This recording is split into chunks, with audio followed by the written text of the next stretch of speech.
Welcome back to my channel UPSC Hindi वाले में। तो शुरू करते हैं करंट अफेयर। और हाँ दोस्तों, 2-3 दिनों से करंट अफेयर नहीं आ रहा था, तो सारा करंट अफेयर एक साथ ही ला दिया हूँ मैं। 25 तारीख से लेकर 29 अक्टूबर तक जितने भी करंट अफेयर है, सारा का सारा करंट अफेयर मैं लाया हूँ। वीडियो थोड़ी लंबी हो सकती है, तो आप पूरा पढ़िएगा, ठीक है। तो शुरू करते हैं पहले नंबर से। हाल ही में केंद्रीय जांच ब्यूरो सीबीआई ने ऑपरेशन चक्र सेकंड लॉन्च किया है। ऑपरेशन चक्र सेकंड अंतर्राष्ट्रीय संगठित साइबर सक्षम वित्तीय अपराधों पर कार्रवाई की एक क्या है, ये कार्रवाई की एक पहल है। लक्ष्य क्या है? अवैध कॉल सेंटर, जो फर्जी कॉल सेंटर होते हैं उसके बुनियादी ढांचे पर क्या करना, निपटाना और उन्हें नष्ट करना है, ठीक है, जो फ्रॉडगिरी होती है ऑनलाइन के तहत, ठीक है।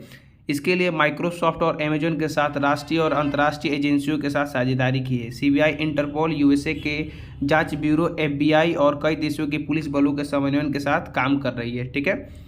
आते हैं दूसरे नंबर पर। हाल ही में राष्ट्रीय बाघ संरक्षण प्राधिकरण एनटीसीए ने महाराष्ट्र में स्थित सह्याद्री टाइगर रिजर्व में 8 बांधों को फिर से लाने की मंजूरी दी है।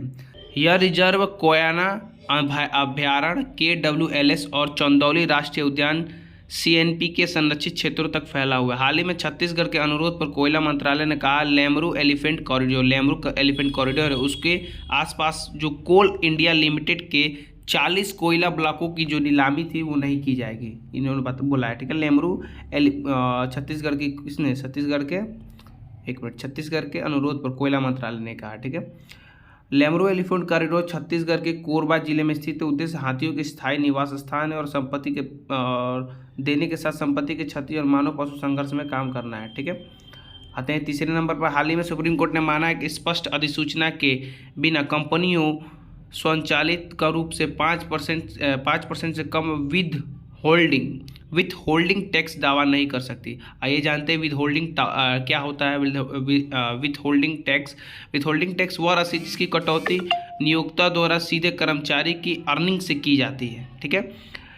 इसका भुगतान किसी व्यक्तियों की कर देनदारी हिस्से के रूप में सरकार को दिया जाता है। यह अनिवासी व्यक्तियों को किए गए भुगतान के मामलों में लागू होता है। इसे रिटेंशन टैक्स भी कहा जाता है। इसकी दरें आयकर अधिनियम 1961 का दौरा 61 के दोहरे दोस्तों, इसकी दर आयकर अधिनियम 1961 या दोहरे कराधान बचाव संशोधन DTAA के निर्धारित जो भी कम हो के अनुसार तय की जाती है, ठीक है। चौथा क्या, हाल ही में भारत और मलेशिया के बीच एक द्विपक्षीय प्रशिक्षण अभ्यास उसे हरिमऊ शक्ति 2023 शुरू हुआ है। 5 नवंबर को दोनों पक्षों में 120 कर्मी होंगे उसमें शामिल, ठीक है। उद्देश्य पारंपरिक परिदृश्य के मल्टी डोमेन ऑपरेशन के संचालन के लिए सैन्य क्षमता को क्या करना है, बढ़ाना है, ठीक है। हाल ही में इजराइल के लिए किए गए एक अध्ययन में पाया गया कि कोविड के बाद जो ये गुइलेन-बेरी सिंड्रोम का खतरा 6 गुना अधिक है। गुइलेन-बेरी सिंड्रोम इंपॉर्टेंट है, प्रीलिम्स से पूछ सकता है, ठीक है। यह शरीर की प्रतिरक्षा प्रणाली गलती से जो इसकी परिधीय तंत्रिका पर हमला करता है, खासकर वयस्कों और पुरुषों पर, मतलब कि जो खासकर होता है नौजवानों पर यह जल्दी हमला करता है। इन सिंड्रोम में के कुछ शुरुआती लक्षणों में कमजोरी या झुनझुनी महसूस होना आदि शामिल है। इसका इलाज अभी उपलब्ध नहीं है, ठीक है। हाल ही में बिम्स्टेक के महासचिव भारत के वरिष्ठ इंद्रमणि पांडे को नियुक्त किया गया। ये देखिए बिम्स्टेक, ठीक है। बिम्स्टेक में जो महासचिव भारत के वरिष्ठ इंद्रमणि पांडे को नियुक्त किया गया। बिम्स्टेक क्या है? Bay of Bengal initiative for the multi sectoral technical and economic cooperation है, ठीक है। आइए इसके बारे में थोड़ा जान लेते हैं। यह उप क्षेत्रीय संगठन 1997 बैंकॉक घोषणा के माध्यम से क्या ही अस्तित्व में आई है। प्रारंभ में इसका गठन 4 देश किया गया था। कौन कौन थे? बांग्लादेश, भारत, श्रीलंका और थाईलैंड। इससे पहले BISTEC मतलब कि BIST कहा जाता था, आर्थिक सहयोग से किया जाता था, ठीक है। 1997 में म्यांमार जब जुट गया ना, तो ये बिम्स्टेक हो गया, ठीक है। B मतलब बंगाल, I मतलब इंडिया, M मतलब म्यांमार, S मतलब श्रीलंका और T मतलब क्या? थाईलैंड, ठीक है। और EC मतलब होता है क्या बोलते हैं, इकोनॉमिक कोऑपरेशन, ठीक है, आर्थिक सहयोग, ठीक है। 2004 में नेपाल और भूटान के बाद इसका नाम क्या हो गया? 2004 में नेपाल और भूटान शामिल हो गया, तो इसका नाम क्या हो गया? Bay of Bengal initiative for the multi sectoral technical and economic cooperation कर दिया गया। इसका सचिवालय अभी बांग्लादेश के ढाका में, ठीक है। संपूर्ण जानकारी लाया हूँ, कोई भी ऐसा डाटा जो नहीं है जो मैं मिस करता हूँ, पूरा का पूरा लाता हूँ जिससे आपको कोई भी परेशानी ना हो, ठीक है। और हाँ दोस्तों, अगर आपको इसका PDF चाहिए तो आप मेरे टेलीग्राम चैनल पर जा सकते हैं और टेलीग्राम चैनल कहाँ पे है, तो डिस्क्रिप्शन पे मैंने टेलीग्राम चैनल का लिंक प्रोवाइड किया है। वहाँ पर सारा का सारा PDF के माध्यम से आप पढ़ सकते हैं। सारा का सारा PDF वहाँ पर है, आप वहाँ पर अच्छे से पढ़ सकते हैं। ठीक है, 7वां क्या है, 24 अक्टूबर को यूनाइटेड नेशनल डे, संयुक्त राष्ट्र दिवस मनाया जाता है। यह दिवस 1945 में UN चार्टर लागू वर्षगांठ के प्रतीक है। ठीक है, 1947 में UNGA United nation general assembly ने 24 अक्टूबर को UN के चार्टर के वर्षगांठ के रूप में घोषित किया था। ठीक है, 2023 की थीम क्या है अभी, the front leaves of the climate action. ठीक है, सॉरी लाइन्स है, the front line of the climate action, थोड़ी मिस्टेक हो गई। ठीक है, UN की स्थापना कब हुई थी, 24 अक्टूबर 1945। याद है, इसको याद रखिएगा, हमेशा पूछता है SSC में। ठीक है, ये इंपॉर्टेंट SSC के नज़र में, और PCS में भी ये पूछा हुआ है। ठीक है, 24 अक्टूबर 1945 में। वर्तमान में इसमें कितने देश हैं, 193 देश शामिल है। ठीक है, 24 अक्टूबर को विश्व पोलियो दिवस भी मनाया जाता है, जो जोनास साल्ट की जयंती के उपलक्ष्य में मनाया जाता है। ठीक है, हाल ही में 9वें नंबर पर आते हैं। हाल ही में प्रधानमंत्री अनुसूचित जाति लाभ योजना PM अजय में 3 केंद्रीय प्रायोजित योजनाओं को शामिल किया। मतलब जो 3 योजनाएं है जो केंद्र द्वारा प्रायोजित होता है, मतलब संपूर्ण उसका वित्त पोषण केंद्र द्वारा होता है, उसको प्रायोजित योजना बोला जाता है, केंद्र प्रायोजित बोला जाता है। ठीक है, 3 योजनाओं में कौन कौन से, एक प्रधानमंत्री आदर्श ग्राम योजना है। ठीक है, दूसरा है अनुसूचित जाति उप योजना को विशेष सहायता, और बाबू जगजीवन राम छात्रावास योजना को क्या किया गया, शामिल किया गया। किसमें, PM अजय में। किसमें, याद रखिएगा, ये इंपॉर्टेंट, प्रधानमंत्री अनुसूचित जाति लाभ योजना। ठीक है, प्रधानमंत्री अनुसूचित जाति लाभ योजना अनुसूचित जाति युवाओं को क्या करना, आत्मनिर्भर बनाने के लिए 2021-22 की क्या की गई थी, शुरुआत की गई थी इसकी। ठीक है, उद्देश्य इसका क्या है, कौशल विकास, आय सृजन योजनाओं और अन्य पहलों के माध्यम से अतिरिक्त रोजगार क्या करना, अवसर प्रदान करना है। ठीक है, अवसर को कम करना है, सॉरी, अतिरिक्त योजना के अवसरों को कम करना है। ठीक है, यह योजना केंद्र सामाजिक न्याय एवं अधिकारिता मंत्रालय, ठीक है, कि सामाजिक न्याय और अधिकारिता मंत्रालय के विभाग द्वारा क्या किए जाते हैं, कार्यान्वित की जाती है। ठीक है, आते हैं 10वें नंबर पर। हाल ही में वैश्विक संज्ञानात्मक कंप्यूटिंग बाजार का आकार $32.8 बिलियन हो गया। संज्ञानात्मक कंप्यूटर द्वारा मानव मस्तिष्क के काम करने के तरीके की नकल करने का एक प्रयास है। यह AI और अन्य तकनीकों जैसे machine learning, speech recognition, deep learning आदि का उपयोग करती है। ठीक है, हाल ही में केंद्रीय जनजातीय मामले के मंत्री अर्जुन मुंडा ने, देखिए याद रखिएगा, केंद्रीय जनजातीय मामले के मंत्री कौन, अर्जुन मुंडा। ठीक है, अहमदाबाद के गुजरात में आदि महोत्सव को राष्ट्रीय जनजातीय महोत्सव का उद्घाटन किया। Aadi Mahotsav tribal cooperative marketing development federation of India limited TRIFED का एक क्या है, कार्यक्रम की एक पहल है। ठीक है, उद्देश्य इसका क्या है, आम लोगों को एक साथ अवसर प्रदान और आम लोगों पर और आदिवासी समुदाय के जो समृद्ध और विविध शिल्प तथा उसकी संस्कृति में क्या करना है, परिचित कराना है। मतलब कि आम लोगों को क्या करना है, जो आदिवासी समुदाय है उनकी जो समृद्ध विविध शिल्प है, उनकी जो कला है, उनकी जो संस्कृति है, उसको क्या करना है, आम लोगों तो क्या करना है, उसको परिचित कराना है।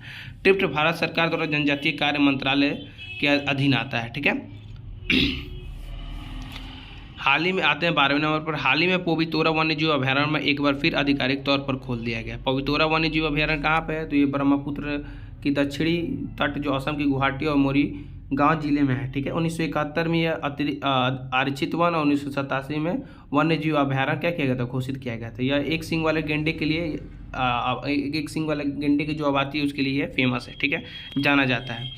13वें नंबर पर आते हैं। हाल ही में अमित शाह ने गुजरात के गांधीनगर के ककोल में इफ्को के नैनो DAP प्लांट का उद्घाटन किया। देखिए, नैनो यूरिया और नैनो DAP का मतलब यही हुआ। नैनो यूरिया मतलब जो छोटे छोटे यूरिया होते हैं, एकदम कोने छोटे छोटे कण होते हैं। ठीक है, किसानों को प्राकृतिक खेती को स्विच करने में ये मदद करेगा। ठीक है, जो नेचुरल खेती होती है, जो नेचुरल रूप से की जाती है, उसको ये क्या करेगा, मदद करेगा। ठीक है, 14वां क्या, हाल ही में एयर मार्शल साधना S नायर, कौन, एयर मार्शल साधना S Nair Indian air force IAF की चिकित्सा शाखा से एयर मार्शल के पद पर क्या हुई है, पदोन्नति हुई है उनकी। ठीक है, पदोन्नति होने वाली कौन सी दूसरी महिला अधिकारी है, याद रखिएगा, दूसरी महिला, पहली महिला भी पूछा जाता है तो ये दूसरी महिला है, ठीक है, साधना एस नायर, याद रखिएगा। और इंडियन एयरफोर्स का सबसे सर्वोच्च पद कौन सा होता है, एयर चीफ मार्शल, उसके बाद क्या होता है एयर मार्शल, ठीक है, तो याद रखिएगा ये बात, ठीक। 15वां क्या, हाल ही में शोधकर्ताओं ने एक टीम में डेंजर नामक एक जीनोम एडिटिंग सॉफ्टवेयर टूल विकसित किया है, क्या जीनोम एडिटिंग, इसके बारे में हम लोग पढ़ेंगे, ठीक है, समझेंगे थोड़ा, ये डेंजर के बारे में समझ लेते हैं। तो ये है डिलीटेरियस, ठीक है, and unacceptable guides evaluated by RNA sequencing है, ठीक है। यह सॉफ्टवेयर एक ट्रांसक्रिप्टोम के साथ सभी जीवों में सुरक्षित जीनोम एडिटिंग के लिए एक रास्ता प्रदान करता है, क्या करता है, एक रास्ता प्रदान करता है। जीनोम एडिटिंग या जीन एडिटिंग किसी कोशिका या जीव के डीएनए से विशिष्ट परिवर्तन करने में एक विधि है। यह जीवित जीवों में डीएनए अनुक्रमों के सटीक संशोधन की अनुमति देता है, ठीक है। इसके लिए क्रिस्पर CAS9 लोकप्रिय बहुमुखी उपकरण, ये 2020 में बहुत इंपॉर्टेंट था, ये आया भी था, ठीक है, तो इम्पॉर्टेंट है, ठीक है, CRISPR-Cas9, ठीक है, जिसका प्राथमिक कार्य क्या, विशिष्ट लक्ष्य जो अनुक्रमण डीएनए को क्या करना, काटना, ये पूछा हुआ था। CRISPR-Cas9 क्या करता है, डीएनए को काटता है, याद रखिएगा, ये इंपॉर्टेंट है CRISPR, ठीक है, CRISPR-Cas9 ये पूछा हुआ भी है PCS में भी, और यूपीएससी में ये नहीं पूछा पर ये PCS में पूछा हुआ है, ठीक है, तो इम्पॉर्टेंट है। हाल ही में अमेरिका बॉन्ड यील्ड 16 साल के उच्चतम स्तर पर क्या हो, उच्चतम स्तर के 5% पर पहुंच गया है। यूएसए बॉन्ड यील्ड तात्पर्य उस निवेश पर रिटर्न से है जो कोई व्यक्ति इकाई अमेरिका सरकारी बॉन्ड होता है, ठीक है, इसमें निवेश करने पर अर्जित करने की उम्मीद कर सकता है, क्या करता है, अर्जित करने की क्या कर सकता है, उम्मीद कर सकता है। यह बॉन्ड का बाजार मूल्य जब बढ़ता है तो उसकी यील्ड घट जाती है। यील्ड निवेशकों का संकेतक है कि जो अन्य निवेश विकल्पों की तुलना में सरकारी बॉन्ड के आकर्षण का आकलन करने में क्या करती है, मदद करती है, क्या करती है, मदद करती है। 17वां क्वेश्चन पर आते हैं। हाल ही में आर्थिक सहयोग और विकास संगठन OECD, organisation of economic cooperation and development ने अंतर्राष्ट्रीय प्रवासन आउटलुक इंटरनेशनल माइग्रेशन आउटलुक 2023 जारी किया। कौन सा, OECD ने क्या जारी किया, अंतर्राष्ट्रीय प्रवासन आउटलुक, याद रखिएगा, ये यूपीएससी में पूछ सकता है कि किसके द्वारा जारी किया जाता है, ठीक है, PCS में पूछा जाएगा। अंतर्राष्ट्रीय प्रवासन आउटलुक माइग्रेशन 2023 जारी किया किसने, OECD ने। यह आउटलुक जलवायु परिवर्तन विस्थापन के प्रति नीतिगत प्रक्रियाओं का विकास का प्रकाश डालता है, ठीक है। OECD की लोकतंत्र बाजार अर्थव्यवस्था के लिए प्रतिबंध 38 देशों का एक अंतर्राष्ट्रीय संगठन है, क्या है, एक अंतर्राष्ट्रीय संगठन है। आइए थोड़ा इसके बारे में हम लोग जान लेते हैं अच्छे से। इसके सदस्य आमतौर पर लोकतांत्रिक देश हैं, ठीक है, जो जितने भी लोकतांत्रिक देश इसके क्या है, सदस्य हैं, ठीक है। इसकी स्थापना 14 दिसंबर 1960 को 18 यूरोपीय देश USA कनाडा द्वारा की गई थी, ठीक है। इसके पूर्ववर्ती इसका नाम क्या था, OECD, मतलब कि आर्थिक सहयोग विकास संगठन में इसका पहला नाम ये था, यूरोपीय आर्थिक सहयोग विकास संगठन, इससे पहले यही नाम से बुलाया जाता था, यूरोपीय आर्थिक सहयोग संगठन, OEET, ठीक है, organisation of European economic cooperation, ठीक है, जिसका गठन द्वितीय विश्व युद्ध के बाद किया गया था, मतलब द्वितीय विश्व युद्ध के बाद इसका गठन किया गया था, यूरोपीय आर्थिक सहयोग संगठन। OEEC को OECD में बदलने के बाद कन्वेंशन पर 14 दिसंबर 1960 को पेरिस में चेट्टो डे ला मीवेट में हस्ताक्षर किए गए 31 दिसंबर 1961 को ये क्या किया गया था, लागू हुआ था। देखिए मैं संपूर्ण डिटेल लाता हूँ जिससे आपको कोई भी कठिनाई ना हो, ठीक है, A to Z जितना भी डिटेल होता है सबका सब लाता हूँ, ठीक है। 2-3 दिन मिस हो गई थी मुझसे क्योंकि कुछ अर्जेंट काम पड़ गया था, उसकी वजह से मैंने करंट अफेयर नहीं ला पा रहा था रेगुलर, पर सबका सब करंट अफेयर एक साथ लाया हूँ, ठीक है। आते हैं 18वें नंबर पर। हाल ही में भारत सरकार ने अधिकांश लघु बचत योजना SSI के लिए दी जाने वाली ब्याज दरें क्या की है, बढ़ा दी गई है। लघु बचत योजना साधन केंद्र सरकार द्वारा प्रतिबंधित बचत उपकरणों का एक क्या है, सेट है। उद्देश्य इसका क्या है, नागरिकों को उनकी उम्र की परवाह किए बिना नियमित रूप से बचत करने के लिए क्या करना, प्रोत्साहित करना, क्या करना, प्रोत्साहित करना।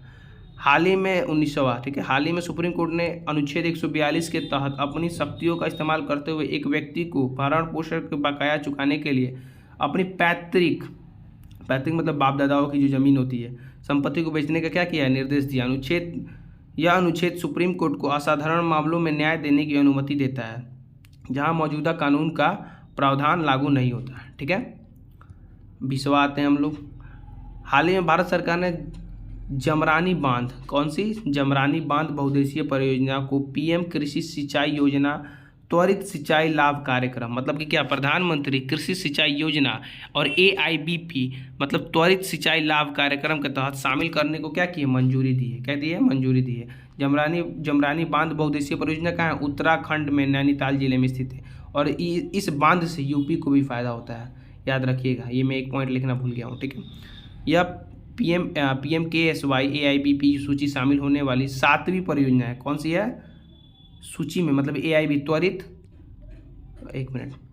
त्वरित सिंचाई लाभ कार्यक्रम में शामिल होने वाली कौन सी योजना है, 7वीं योजना है। ये प्रीलिम्स में पूछ सकता है घुमा फिरा कर। ठीक है, तो इसको याद रखिएगा। ठीक, आते हैं 21 नंबर पर। हाल ही में तुर्की के राष्ट्रीय रक्षा मंत्रालय ने घोषणा की है कि मॉन्ट्रेक्स कन्वेंशन के ढांचे के भीतर काला सागर की सीमा से बाहर के युद्धपोतों के आगमन पर प्रतिबंध लगाएगा। ठीक है, देखिए मॉन्ट्रेक्स कन्वेंशन क्या है। मॉन्ट्रेक्स कन्वेंशन जो डार्डानेन स्ट्रेट है और बोफोर्स स्ट्रेट के संबंध में एक समझौता है। ठीक है, वो एक बॉर्डर होता है, उसके साथ एक क्या है, एक समझौता है। दोनों स्टेट तुर्की जो जलडमरू या काला सागर जलडमरू के से भी जाना जाता है। ठीक है, यहाँ पर मान लीजिए वो है, क्या बोलते हैं, तुर्की है। ठीक है, और यहाँ पे एक काला सागर है। ठीक है, और इसके संबंध में क्या है, मतलब कि जलडमरू माध्य है। ठीक है, और काला सागर के बीच में ही जाना जाता है दोनों स्टेट के रूप में। ठीक है, यह समझौता तुर्की को युद्ध की स्थिति में नौसैनिक युद्धपोतों को पारागमन की विनिमय करने के अधिकार देता है। ठीक है, हाल ही में जम्मू कश्मीर ग्रामीण के बडगाम में एक स्वयं सहायता समूह मतलब कि क्या, सेल्फ हेल्प ग्रुप द्वारा उम्मीद, याद रखिएगा कौन सी, उम्मीद योजना के तहत एक फूल नर्सरी शुरू की गई। क्या की गई, एक फूल नर्सरी शुरू की गई। उम्मीद जम्मू कश्मीर के ग्रामीण आजीविका के मिशन JKRLM के तहत केंद्र प्रायोजित योजना है। इसमें राज्य के कोई हस्तक्षेप नहीं, केंद्र द्वारा पूर्ण वित्त पोषित है। ठीक है, केंद्र प्रायोजित योजना है। कौन सी, उम्मीद योजना। उद्देश्य इसका क्या है, पूरे जम्मू कश्मीर के ग्रामीण गरीबों को क्या करना है, मदद करना है। क्या करना है, मदद करना है। ठीक है, आते हैं 23वें नंबर पर। हाल ही में दिल्ली हाईकोर्ट ने इंटेलिजेंस ब्यूरो को कहा कि धारा 24 के आधार पर सूचना का अधिकार अधिनियम की कठोरता से छूट दी गई है। किसको छूट दी गई है, IB को। धारा 24 के आधार पर सूचना का अधिकार जो अधिनियम होता है ना, उसे कठोरता से छूट दी गई है। IB किसके तहत आता है, तो IB गृह मंत्रालय के प्रशासनिक नियंत्रण में आता है। ठीक है, 24वां नंबर पर आते हैं। हाल ही में RBI ने रिटेल डायरेक्ट पोर्टल, ठीक है, जो खुदरा डायरेक्ट पोर्टल था, जो रिटेल मतलब खुदरा के माध्यम से पेश किए जाने वाले उत्पादों की श्रृंखला का विस्तार किया है। मतलब जो रिटेल डायरेक्ट पोर्टल के माध्यम से पेश किए जाने उम्मीदवारों की उत्पादों की श्रृंखला का विस्तार किया। RBI ने इस कदम को खुदरा जो निवेशक और फ्लोटिंग रेट सेविंग बॉन्ड कर का सदस्यता लेने की अनुमति मिली है। ठीक है, फ्लोटिंग रेट सेविंग बॉन्ड क्या है, मतलब कि भारत सरकार द्वारा ब्याज युक्त, मतलब कि ब्याज नहीं होता उसमें। ठीक है, गैर व्यापार योग्य बॉन्ड है। ठीक है, जो जारी होने के तारीख से 7 साल की समाप्ति पर योग्य होते हैं। ठीक है, इसे भारत सरकार द्वारा जुलाई 2020 में क्या की गई थी, शुरू की गई थी। और इसे NRI इस बॉन्ड को खरीदने के पात्र नहीं होते हैं, याद रखिएगा। ये पूछ सकता है, जानते हैं कि आप 2-3 इसका क्वेश्चन 2-3-4 इसमें क्वेश्चन देता है, 2-3-4 हेडलाइन देता है, उसमें से सही उत्तर को चुनना होता है, ये आपको पता ही होगा। ठीक है, आते हैं 25वें नंबर पर। हाल ही में भारतीय फर्म स्काई रूट एयरस्पेस, मतलब कि जो इंडिया की कंपनी है भारतीय की, स्काई रूट एयरोस्पेस है। ठीक है, जो अपने स्वदेशी निर्मित विक्रम-1 रॉकेट को क्या कर रही है, अनावरण कर रहा है। विक्रम-1 एक बहुस्तरीय प्रक्षेपण यान है जो लगभग 300 kg क्या पेलोड को पृथ्वी से निचली कक्षा में क्या स्थापित करने की क्षमता रखता है। ठीक है, इसका नाम अंतरिक्ष कार्यक्रम के जनक विक्रम साराभाई के नाम पे रखा गया, याद रखिएगा। ठीक है, आते हैं लास्टवें क्वेश्चन पर। हाल ही में PM ने प्रगति प्लेटफॉर्म के 43वें संस्करण, कौन से 43वें संस्करण की बैठक की क्या किया, अध्यक्षता की। प्रगति क्या है, proactive governance and timely implementation. ठीक है, इसे 25 मार्च 2015 को क्या की गई थी, लॉन्च की गई थी, याद रखिएगा। उद्देश्य इसका थोड़ा जान लेते हैं, उद्देश्य इंपॉर्टेंट है। ठीक है, आम आदमी की शिकायतों को संबोधित करना भारत सरकार का महत्वपूर्ण जो कार्यक्रम होता है, परियोजना होता है, साथ साथ राज्य सरकारें को जो चिन्हित परियोजना होता है उसकी क्या करती है, निगरानी करती है। निगरानी व इन्वेस्टिगेट करती है, समीक्षा करती है। इसे राष्ट्रीय सूचना विज्ञान केंद्र NIC के मदद से PM कार्यालय द्वारा इन हाउस डिजाइन किया गया है। ठीक है, याद रखिएगा। तो पूरा का पूरा करंट अफेयर 29 अक्टूबर तक ख़त्म हो गया है। तो मेरे चैनल को एक लाइक और एक सब्सक्राइब जरूर कीजिएगा और रेगुलर करंट अफेयर के लिए अपडेट रहिएगा और एक सब्सक्राइब कीजिए जिससे आपको रेगुलर करंट अफेयर मिलता रहेगा। ठीक है, एक लाइक कीजिएगा जिससे मुझे एक मोटिवेट मिलता रहेगा आगे की वीडियो बनाने के लिए। ठीक है, मिलते हैं नेक्स्ट करंट अफेयर पे, तब तक के लिए धन्यवाद। जय हिंद।